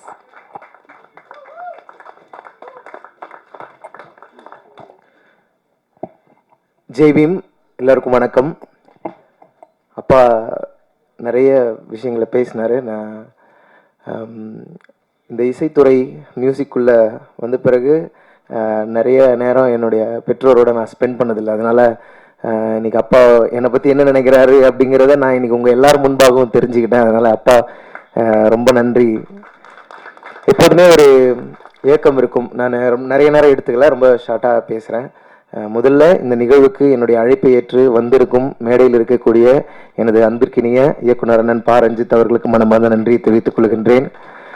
மதிப்பு மரியாதைக்குரிய ஆட்சி பணி அம்மா சிவகாமி ஐஏஎஸ் அவர்களுக்கு என்னுடைய மனமார்ந்த நன்றியை தெரிவித்துக் கொள்கின்றேன். என்னுடைய அழைப்பை ஏற்று தன்னுடைய பிஸியான நேரங்களையும் எனக்காக வந்திருந்த இயக்குனர் அண்ணன் இசையமைப்பாளர் இமான் அவர்களுக்கு என்னுடைய நன்றியை தெரிவித்துக் கொள்கிறேன். நான் 11வது 12வது படிக்கும்போது கேசட்டில் வரக்கூடிய பாடல்களை, டிவி கிடையாது, டிவி பார்க்க விட மாட்டாங்க வீட்டில். அப்போ நான் கேட்ட ஒரு குரல் வந்து அந்தோனிதாசன் அண்ணனுடைய குரல். அந்த குரல் எனக்குள்ளே அப்படியே பாஞ்சிச்சு ஒரு 15 வயசில். நான் அந்த நம்பிக்கையில் தான் நேற்று அவருக்கு ஃபோன் பண்ணேன். நான் உங்கள் குரலை கேட்டுட்டு நான் ஒரு பாடகன் நானும் நினச்சிருக்கேன், அதனால் நீங்கள் வரணும் அப்படின்னு சொல்லி உரிமையாக கேட்டேன். எனக்காக வந்த அண்ணன் அந்தோனிதாசன் அவர்களுக்கு நன்றி தெரிவித்துக் கொள்கின்றேன். மற்றும் என்னுடைய டீம், நான் தொடர்ந்து இவங்களை சொல்கிறேன், பட் இருந்தாலும் மேடையில் இருக்கக்கூடிய கல்பனா அவர்களுக்கும் Kachi and Ando, thank you so much for being here.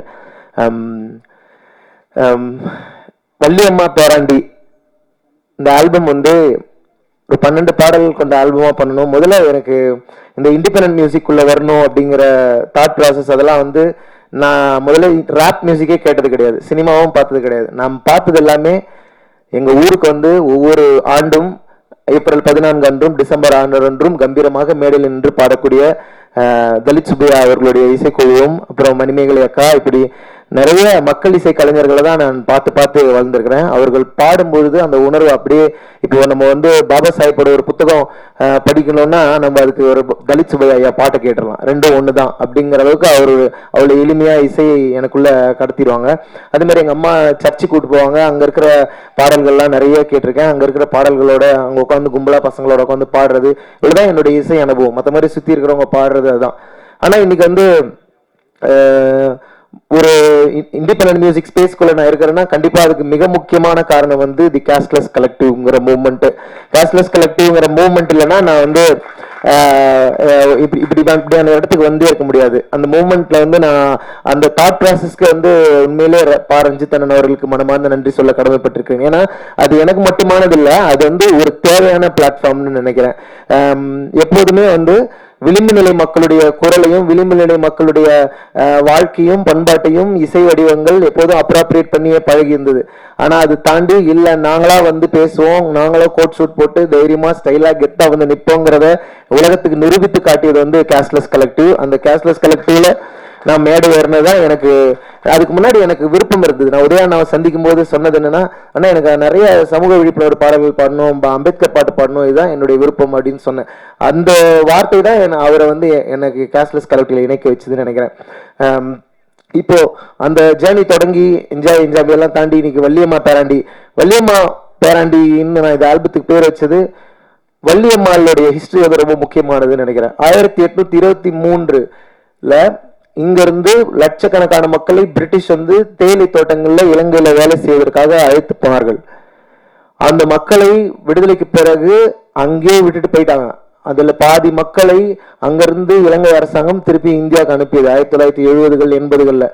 அப்படி குடும்பங்கள் இரண்டாக பிரிக்கப்பட்டன, அதாவது கட்டாயமாக பிரிக்கப்பட்டன குடும்பங்கள். அப்படி பிரிக்கப்பட்டு வேறு இழந்து ஊர் இழந்து இந்த ஊருக்கு வந்து மீண்டும் உழைப்பாலும் கல்வியாலும் நேர்மையாலும் முளைத்தெழுந்த ஒரு மகத்தான ஒரு குடும்ப தலைவி தான் வள்ளியம்மாள். ஏன் நான் இதை சொல்றேன்னா, எனக்கு என்ன பெருமை இருக்கு, எனக்கு என்ன அடையாளம் இருக்கு நான் எப்பவுமே யோசிப்பேன். ஒருத்தனை கேட்டா அவன் ஜாதி அவனுக்கு பெருமைன்னு சொல்லுவான், ஒருத்தனை கேட்டா அவங்ககிட்ட இருக்கிற காசு அவனுக்கு இருக்கிற பெருமைன்னு சொல்லுவான். ஒவ்வொருத்தனுக்கும் ஒவ்வொரு பெருமைகள் இருக்கும். அப்ப நான் யோசிச்சு பார்ப்பேன் எனக்கு என்ன பெருமை இருக்குது அப்படின்னு சொல்லிட்டு. எங்க அப்பா ஒரு கல்லூரி ப்ரொஃபசர், அது எங்க அம்மா வந்து ஒரு ஸ்கூல் டீச்சர்னா அது அவங்க செய்யற அவங்களுடைய உழைப்புல அவங்க அடைஞ்சிருக்கிற உயரம். ஆனா எங்களுடைய வரலாற்றை வந்து அப்படியே நசுக்கிய போது மீண்டும் அதை முளைத்துவதற்காக உழைத்திருக்கிற எங்களுடைய உழைப்பு இருக்குல்ல, அந்த உழைப்பு தான் எங்களுடைய அடையாளம் அப்படின்னு சொல்லி நான் புரிஞ்சுக்கிட்டேன். நான் எங்க தாத்தா வந்து காலில் செருப்பு போட்டு தெருவில் நடக்க முடியாது. இன்றைக்கு நாங்கள் வந்து விமானத்தில் ஏறி பறக்கிறோம், கார்களில் போகிறோம்னா இது வந்து சாதாரண ஒரு மாற்றம் கிடையாதுன்னு நான் நினைக்கிறேன். இதுல வந்து பாபா சாஹேப் அம்பேத்கரில் தொடங்கி இன்றைக்கு எங்க இயக்குனர் தாரஞ்சித் வரைக்கும் எங்க கான்ட்ரிபியூஷன் இருந்துகிட்டே இருக்கு. இதுல பேருடைய ஒரு உழைப்பினால் மட்டும்தான் இன்னைக்கு வந்து ஒரு மியூசிக் ஈகோ சிஸ்டம்ல நானும் ஒரு ஆர்டிஸ்டா நிக்கிறேன் அப்படிங்கறத நான் உறுதியா நம்புறேன். எனக்கு வந்து பிறந்தநாள் கொண்டாடுறதுல உண்மையிலேயே இந்த வருஷம் எனக்கு மகிழ்ச்சியே இல்லை. ஏனென்றால் நாம் எப்போது கொல்லப்படுவோம்னே தெரியாத ஒரு வன்முறையான ஒரு சமுதாயத்தில் வாழ்ந்து கொண்டிருக்கிறோம். அப்படிதான் நான் இதை பாக்குறேன். நான் வந்து ஒரு ஒரு ஒரு தலித்தா வந்து வாழ்க்கையின் கொண்டாட்டங்களை கூட கொண்டாட முடியல நம்மளால. நமக்கு வந்து என்ன தினந்தோறும் நீ சாவு செய்தியை கேட்டுனே இருக்க, தினந்தோறும் உன் சார்ந்த உன் நிறத்தில் இருக்கிற நீ சாப்பிடுற உணவை சாப்பிடுற உன்ன மாதிரி இருக்கிற யாரோ ஒருத்தர் செத்துக்கிட்டே இருக்காருன்னா நீ எப்படி பர்த்டே கொண்டாடுவ, நீ எப்படி வந்து உனக்கு ஒரு பாட்டு வெளியிட்ட கொண்டாடுவ, உன் மனது எப்படி இருக்கும்? அந்த மனநிலை ரொம்ப ரொம்ப ஆபத்தானது. இந்த சமூகம், சாதிய சமூகம் மீண்டும் மீண்டும் வந்து நம்மள அப்படியான ஒரு இறுக்கத்திலே வச்சிருக்குன்னு நினைக்கிறேன். அந்த இறுக்கம் தான் என்னை போட்டு உறுத்திக்கிட்டே இருக்கும். ஆமன்னனுடைய மறைவு வந்து என்னை உண்மையாவே என்னால இது வரைக்கும் ஏத்துக்கவே முடியல. ஏனென்றால் தலித் சமூகத்துல இத்தனை இளைஞர்களை வந்து ஒவ்வொரு வாரமும் ஒவ்வொரு நாளும் நம்ம கேள்விப்பட்டே இருக்கோம். கொலை செய்கிறார்கள், சாதி ஆணவ படுகொலை செய்கிறார்கள், எதிர்க்க உட்கார்ந்துட்டா நின்றுட்டா நடந்துட்டா படிச்சுட்டா எல்லாமே பிரச்சனையா இருக்கும்போது மியூசிக் எல்லாம் எங்கேயோ இருக்கு. ஆக்சுவலி தெருவில் நடக்கிறது, எதிர்க்க அவன் முன்னாடி நடந்து போறது, இப்படியான பேசிக் விஷயங்கள்லயே நம்மளை வந்து அரெஸ்ட் பண்ணி வச்சுட்டு இந்த இசை, இந்த ஆட்டம் பாட்டம் கொண்டாட்டம் இது எல்லாத்தையுமே வந்து மேட்டுக்குடிகள் தங்களையானதா ஆக்கி கொண்டதனுடைய விளைவாதான் இன்னைக்கு வந்து நான் எத்தனையோ முன்னோர்களுடைய கனவு இது. ஒரு தலித் சுப்பையா வந்து ஒரு பாப் மார்லியா ஐயாவா மாறி இருக்கலாம், ஒரு பாவலர் முகில் வந்து ஒரு மைக்கேல் ஜாக்சனா மாறி இருக்கலாம். ஏன்னா இந்த சாதிய சமூகம் தான் இந்த மண்ணின் கலைஞர்களை மீண்டும் மீண்டும் அடியிலே வச்சிருக்கு. ஆனா அவர்களுடைய வாழ்க்கையில தான் அழகு இருக்கு, அவர்களுடைய வாழ்க்கையில தான் கொண்டாட்டம் இருக்கு. யார் இந்த மண்ணில் வேர்வை சிந்தி உழைக்கிறார்களோ அவர்களுக்கு தான் அந்த செடியை பத்தி தெரியும், அந்த நாத்தை பத்தி தெரியும், அதை பத்தி பாட்டு எழுத முடியும். ஆனா அந்த கலை வடிவங்களை எப்படி அவர்கள் நிலங்களை பிடுங்கிக்கிட்டாங்களோ அதே மாதிரி அவர்களுடைய கலைகளையும் பிடுங்கி கொண்டார்கள். இப்படியான ஒரு சூழல தான் நாம் இருந்து இருக்கிறோம். அதனால எனக்கு அடையாளமா இருக்கக்கூடிய வள்ளியம்மாளனுடைய வரலாற்றை பாதுகாக்கணும் அப்படின்னு எனக்கு தோணுச்சு. அதை வந்து எங்க பாட்டி பள்ளிக்கூடம் போல, ஆனா நான் வந்து காலேஜுக்கு போயிருக்கிறேன், பல நாடுகளுக்கு போயிருக்கிறேன், விமானங்கள்ல போறேன்னா இது எல்லாமே அவர்கள் செய்த அந்த உழைப்பின் வேர்களின் தியாகங்களைத்தான். அதுக்காகத்தான் நான் நன்றி செலுத்த வேண்டும்ல இந்த ஆல்பமுக்கு வந்து வள்ளியம்மா பேராண்டி அப்படின்னு பேர் வச்சேன். கண்டிப்பா வந்து இது எல்லாருக்கும் ஒரு உணர்த்துதலை கொடுக்கும் அப்படின்ற ஒரு பெரிய நம்பிக்கை எனக்கு இருக்கு. இந்த ஆல்பம் வந்து ஒரு 2 வருஷம் கிட்டத்தட்ட எடுத்தேன் இந்த ஆல்பம் பண்ணி முடிக்கிறதுக்கு. குவாசி மோட் அப்படின்னு ஒரு மியூசிக் ப்ரொடியூசர், நான் என்னோட டீமை பத்தி ஷார்ட்டா சொல்லிடுறேன். குவாசி மோட் ஒரு மியூசிக் ப்ரொடியூசர், அவர் லண்டன்ல இருக்காரு. இந்த ஆல்பம்ல 8 பாடல்கள் எனக்காக அவர் பண்ணி கொடுத்துருக்காரு. ஒரு பலத்த கைத்தட்டல் கொடுத்தீங்கன்னா அவங்கள வந்து உண்மையில அண்ட் ஆண்டோ பிராங்க்லின் இங்க இருக்கார 2 பாடல்கள் எனக்காக இந்த ஆல்பத்தில் அவர் பண்ணி கொடுத்துருக்காரு. அண்ட் காட்சி ஆப்பிரிக்கால இருந்து நமக்காக இங்க இந்த நிகழ்வுக்காக வந்திருக்காரு. ஸோ இவங்க 2 பேரும் ஈச் 2, ஸோ டோட்டலி 12 சாங்ஸ் பண்ணியிருக்கிறோம். அண்ட் சாய் ஸ்ரவணன் சார் வந்து எனக்கு ஒரு பாட்டு நேற்று திடீர்னு ஒரு பாட்டு இஷ்யூ ஆயிடுச்சு, அதில் உடனடியாக ஒரு பாட்டு பண்ண வேண்டி இருந்தது. அதை பண்ணும்போது உடனடியாக எனக்கு மிக்ஸ் பண்ணி கொடுங்க சார்னு கேட்டேன். சாய் ஸ்ரவணன் சார் அவர் வந்து எனக்காக ஒரு பாடல் மிக்ஸ் பண்ணி கொடுத்தாரு. மீதி 11 பாடல்கள் டயர் தாம்சன் சொல்லி லண்டன்ல ஒரு கிராமி வின்னிங் இன்ஜினியர் அவர் மிக்ஸ் பண்ணி கொடுத்தாரு. ஸோ அவருக்கும் என்னுடைய நன்றியை தெரிவிச்சுக்கிறேன். மற்றும் கல்பனா அம்பேத்கர் இந்த தொடாத மியூசிக் வீடியோ எடுத்து கொடுத்தாங்க. எனக்கு என்னன்னா கல்பனா வந்து இந்த பாட்டை சரியா புரிஞ்சுக்குவாங்க. கல்பனாவுக்கு எப்போதுமே இந்த சமூகத்தின் மீது ஒரு கோபமும் இருக்கு, ஒரு பேரன்பும் இருக்கு. அதை நான் பார்த்துக்கிட்டே இருப்பேன். சரி கண்டிப்பா இவங்க இதை ஹேண்டில் பண்ணிடுவாங்கன்ற ஒரு நம்பிக்கை வந்து எனக்கு வந்ததுனால நான் அவங்க கிட்ட கொடுத்தேன். கண்டிப்பா இந்த பாடல் வந்து எனக்கு ரொம்ப பிடிச்சிருக்கு, கண்டிப்பா இது மக்களுக்கும் பிடிக்கும் அப்படின்னு நான் நம்புறேன். இந்த ஆல்பம் நேற்று நைட்டே ரிலீஸ் ஆயிடுச்சு, நீங்க கேளுங்க. 12 பாடல்கள் கொண்ட வள்ளியம்மா பேரண்டிங்கிற இந்த ஆல்பம் எல்லா மாதிரியான மூட்ஸும் இதுல இருக்கும். ஒரு ஜாலியான பாட்டு, எமோஷனலானது, லவ் சாங் எல்லாம். ஏன்னா நம்முடைய முழு உணர்வுகளை நம்ம வெளிப்படுத்த முடியாத மனிதர்களாகவே இருக்கும். அப்ப அறிவு அப்படின்னா நீ எப்போ கருத்து சொல்ல போற, நான் கேட்கிறேன், நான் ஏன் கருத்து சொல்லணும், ஏன்னா சந்தோஷமா இருக்க கூடாதா நமக்கு? அப்போ வாழ்க்கையினுடைய மற்ற ரூம்ஸ் எல்லாம் நம்மளால போகவே முடியாத ஒரு உளவியல் ரீதியான சிக்கல்களுக்குள்ளதான் நான் இருந்துதான் நான் உணர்றேன். அதனால என்னைய நானே உடச்சிக்கிட்டது தான் வள்ளியம்மா பேராண்டி. ஸோ அதுல சரி இருந்தாலும் தவறு இருந்தாலும் ரஞ்சித் அண்ணன் சொன்ன மாதிரி நான் அதை கத்துக்கிறதுக்காக தயாரா இருக்கிறேன். உங்களுடைய கருத்துக்களுக்காக நான் காத்திருக்கிறேன். மற்றும் என்னுடைய அம்மா அப்பா, என்னுடைய குடும்பத்தினர், இவங்களுடைய இந்த உலகத்துல இருந்து தான் நான் வரேன். இவர்கள் யாருக்குமே கிடைக்காத ஒரு வாய்ப்பு எனக்கு கிடைச்சிருக்கு. அப்ப நான் யாரு? நான் என் முன்னோர்களின் கனவு. I am the wildest dream of my ancestors. என்னுடைய முன்னோர்கள் எப்போதும் இயங்கிக் கொண்டிருந்திருப்பார்கள். நான் ஒரு கலைஞனாக வேண்டும், பாடகனாக வேண்டும், நான் என்னுடைய குரல் உலகம் முழுவதும் கேட்கணும்னு கனவு கண்டிருப்பாங்கன்னு நினைக்கிறேன். அதனுடைய ஒரு தாக்கமா நான் இந்த இடத்துல நிக்கலாம்னு நினைக்கிறேன். அதனால அந்த வடிவத்துல என்னை இன்ஸ்பயர் பண்ண பாவலர் தலித் சுப்பையா ஐயால இருந்து, பாவலர் முகில் ஐயால இருந்து, இன்குலாப் ஐயா, கே குணசேகரன் ஐயா, இவர்கள் வரிசையில் மக்கள் இசைக்காக கிராமந்தோறும் ஓடி ஓடி பாடி பாடி என் போன்ற கிராமங்களிலிருந்து எளிய குடும்பங்களிலிருந்து வரக்கூடிய கலைஞர்களுக்கு நம்பிக்கை தந்த அத்தனை பேர்களுக்கும் என் நெஞ்சார்ந்த நன்றியை நான் இந்த இடத்துல தெரிவித்துக் கொள்கின்றேன். நம்ம வந்து இந்த ஹிப்ஹாப் மியூசிக்னு சொல்றோம், பாப் மியூசிக்னு சொல்றோம், இது எல்லாமே இந்த மண்ணின் இசை தான். ஆக்சுவலி இந்த எப்படி கருப்பின மக்களுடைய இசை வந்து ஹிப்ஹாப் இசை, அவர்களுடைய விடுதலைக்காக அவர்கள் பயன்படுத்தி கொண்டது.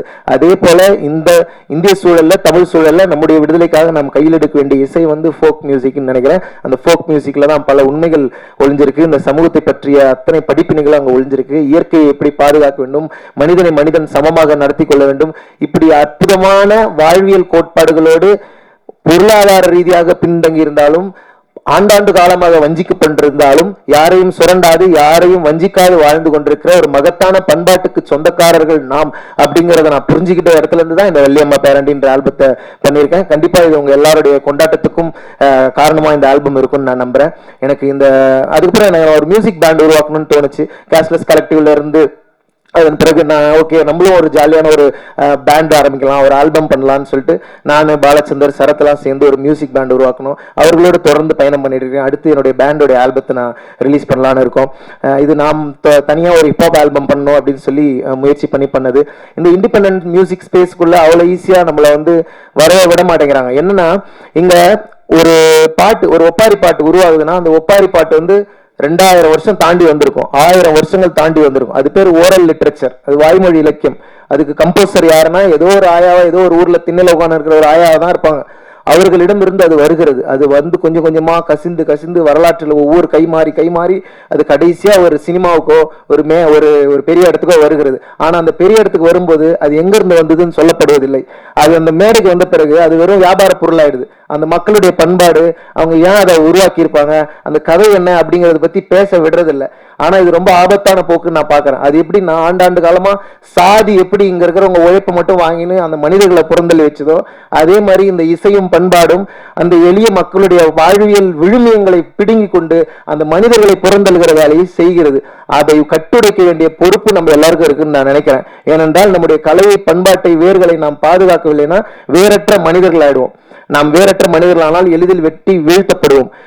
இது வந்து எனக்கே இந்த அனுபவம் இருந்தது. நான் என்ஜாய் பாட்டு பண்ணப்போ நான் பேசணும்னு நினைச்சதுதான் எனக்கு பிரச்சனையா மாறிச்சு. நான் பேசணும்னு நினைச்சது ஆமாம் எங்கள் ஆயா கிட்ட இருந்து நான் இதை வாங்கினேன். அப்போ சொன்னாங்க, உங்கள் ஆயாவை பற்றி பாட்டு பண்ணுறதுக்கு தான் நாங்கள் வந்திருக்கோம். ஆமாம், எங்கள் ஆயாவை பற்றி பாட்டு பண்ண தான் நான் வந்திருக்கேன். ஏன்னா எங்கள் ஆயாக்கள், எங்கள் தாத்தாக்கள் ஆண்டாண்டு காலமாக அடிமைகளாக இந்த மண்ணில் இருந்தவர்கள். அவர்களின் ரத்தத்திலும் வேரையிலும் முளைத்து விடுதலை பெற்ற பறவைகளாக நாங்கள் இன்றைக்கு கலைஞர்களாக மேடையில் ஏறி நிற்கிறோம். அதனால அதை பற்றி நான் பேசாமல் வேற எதை பற்றி நான் பேசுவது? நான் பேசுவதற்கு வேற என்ன இருக்கிறது?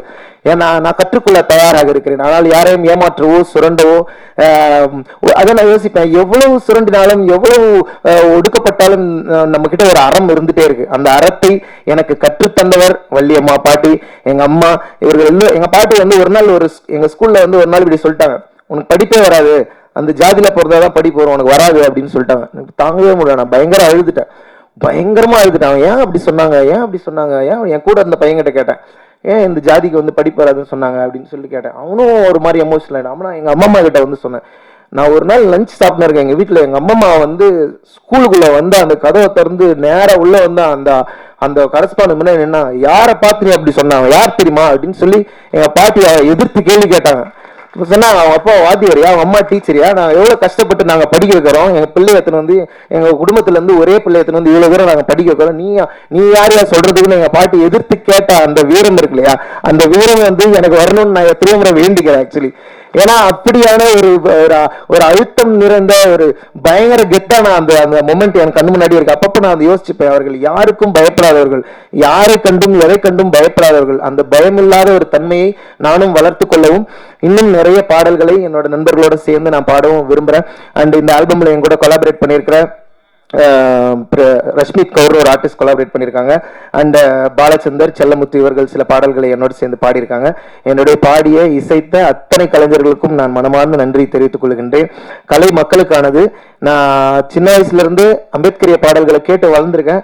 ஆனா உண்மையாவே அம்பேத்கரிய பாடல்களுக்கு ஒரு பெரிய மேடை அமைத்து கொடுத்த நீலம் பண்பாட்டு மையத்திற்கும் இயக்குனர் ப. ரஞ்சித் அண்ணன் அவர்களுக்கும். ஏனென்றால் அது இயற்கை, அவ்வளவுதான். நான் பேசுவது அரசியல் கிடையாது. நான் அப்படிதான் நினைக்கிறேன். நீ இயற்கையோடு பொருந்தி இருக்கிற ஒரு வாழ்க்கை தான் நமக்கு தேவையானது. ஒரு சாதி அமைப்பு எப்படி புரிஞ்சுக்கலாம்னா, இங்க ஒரு தென்னை மரம் இருந்தா ஒரு வேப்ப மரமும் இருக்கலாம், ஒரு வேப்ப மரம் இருந்தா ஒரு புளிய மரமும் இருக்கலாம். எல்லா இடத்துலயும் தென்னை மரமாவே இருந்தா இந்த உலகம் எப்படி இருக்கும்? எல்லா இடத்துலயும் வேப்ப மரமாக இருந்தா இந்த உலகம் எப்படி இருக்கும்? இயற்கை நம்மை ஜனநாயகத்துடன் தான் இந்த பூமியில் நிறுத்திருக்கிறது. நாம் தான் அந்த ஜனநாயகத்தை அடித்து கெடுத்து கொண்டு ஒருத்தர் தாக்கி கொண்டு இருக்கிறோம். அவ்வளவு ஆபத்தான ஒரு சமூகத்தில் நாம் வாழ்ந்து கொண்டிருக்கிறோம்ங்கிறது எனக்கு ரொம்ப பெயின்ஃபுல்லா இருக்கு. கண்டிப்பா என்னால் இயன்ற அளவுல என்னுடைய கலை வடிவத்துல தொடர்ந்து நான் அதை பத்தி பேசுவேன். இந்த ஆல்பம் முழுக்க அதை பத்தி பேசல, இது ஒரு கமர்ஷியல் ஆல்பமா இருந்தாலும் என்னுடைய உள்நோக்கத்தை இந்த ஆல்பம் கண்டிப்பா உங்ககிட்ட கொண்டு வந்து கடத்துன்ற நம்பிக்கையோடு நான் ஏதாவது விடுபட்டு இருந்தேன் மன்னிச்சுக்கோங்க. அண்ட் சோனி மியூசிக் ரொம்ப நன்றி சொல்ல கடமைப்பட்டிருக்கேன். நிறைய பேருக்கு இந்த ஆல்பம் நான் போட்டு காமிச்சேன். ஆனா சோனி மியூசிக் வந்து என்ன எப்பவுமே நான் ஒரு விஷயம் யோசிப்பேன், அவங்க என்ன ட்ரீட் பண்றதுல இருந்து தான் நான் அவங்கள வந்து ஃப்ரெண்டாகவே தொடங்குவேன். அவங்க என்ன சொல்றாங்க, என்ன நம்பிக்கை கொடுக்குறாங்க, வார்த்தை அதெல்லாம் கிடையாது. அவங்க எங்கிட்ட பழகிற விதம் தான் எனக்கு ரொம்ப முக்கியமா படும். என்னை ரொம்ப அன்போடவும் கனிவோடும் என்னோடு உரையாடி இந்த ப்ராஜெக்டை ஒரு லான்ச் வரைக்கும் கொண்டு வந்து சேர்த்திருக்கிற சோனி மியூசிக் சவுத்துக்கு என்னுடைய மனமார்ந்த நன்றிகளை தெரிவித்துக் கொள்கின்றேன். தொடர்ந்து இந்த மாதிரி நிறைய இண்டிபெண்டன்ட் கலைஞர்களுக்கு இப்படியான வாய்ப்புகள் கிடைக்கணும், இப்படியான வெளிச்சம் கிடைக்கணும். அதுக்கான வேலையை நாம் எல்லாரும் சேர்ந்து செய்வோம். கலையை வெறும் பொழுதுபோக்காக மட்டுமில்லாமல் ஒரு சமூக மாற்றத்துக்கான கருவியாக நாம் கையில் எண்ண வேண்டிய தருணத்தில் நாம் இருக்கிறோம். வேற வழியே இல்லை. ரொம்ப ஆபத்தான, ரொம்ப வன்முறை நிறைந்த ஒரு சமூகத்தில் நாம் இருக்கிறோம். அது ஏன்னா எனக்கு என்ன பயமா இருக்குன்னா, ஒருவேளை நாளைக்கு அந்த கொல்லப்படுகிற ஆள் நானாகவோ எனக்கு தெரிந்தவர்களாகவோ இருக்கலாமோங்கிற பயத்தோடவே உலக வேண்டியதா இருக்கு. அது என்ன புரிஞ்சுக்கிறவங்களுக்கு அது புரியும்னு நினைக்கிறேன். அப்படியான ஒரு நிலையிலிருந்து நாம் விடுபட வேண்டும். நாம் வந்து எந்த தவறும் செய்யாதவர்கள், இந்த ஒட்டுமொத்த உலகத்தையும் நேசிக்கக்கூடிய அந்த பேரன்பை கொண்ட மக்கள். அந்த அன்பை மீட்டெடுப்போம், அந்த மாண்பை மீட்டெடுப்போம் சொல்லி விடைபெறுகிறேன். ஜெய் பீம்.